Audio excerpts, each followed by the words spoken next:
प्रवाह पावितस्थले कलेवलम्ब्य लम्बितां भुजङ्गाङ्गमालिकाकवैडमड्डमड्डमन्निनादवड्डमर्वयं चकार चण्डताण्डवं तनोतु नः शिवं शिवं शिवं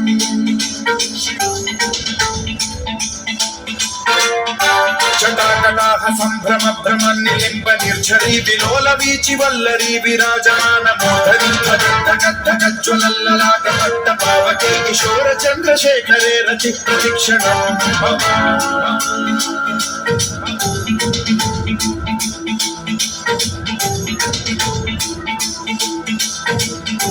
जटाभुजंग पिंगल सुरक्षणामणि प्रभा कदंब कुंकुमद्रव प्रलिप्त दिग्वधूमुखे मदान्ध सिंधुर सुरत्वदुत्तरीय मेदुरे मनो विनोदमद्भुतं बिभर्तु भूत भर्तरी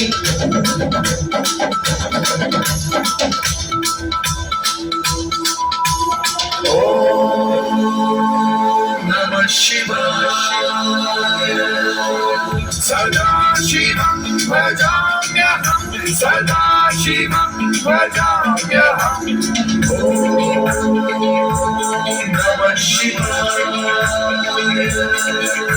प्रफुल्ल नील पंकज प्रपंच कालिम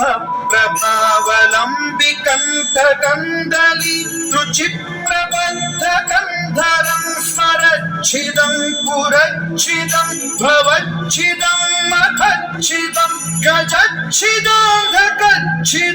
तमन्तकच्छिदं भजे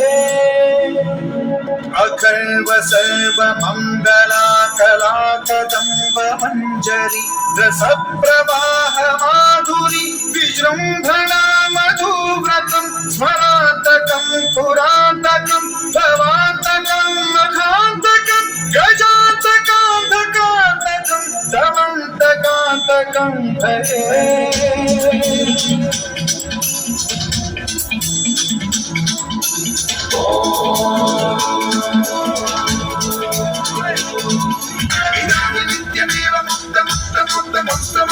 स्मरन् ब्रुवन्नरो विशुद्धिमेति सततं हरे गुरौ सुभक्तिमाशु याति नान्यथा गतिं विमोहनं हि देहिनां सुशङ्करस्य चिन्ता विमोहनं हि देहिनां सुशङ्करस्य चिन्ता विमोहनं हि देहिनां सुशङ्करस्य चिन्ता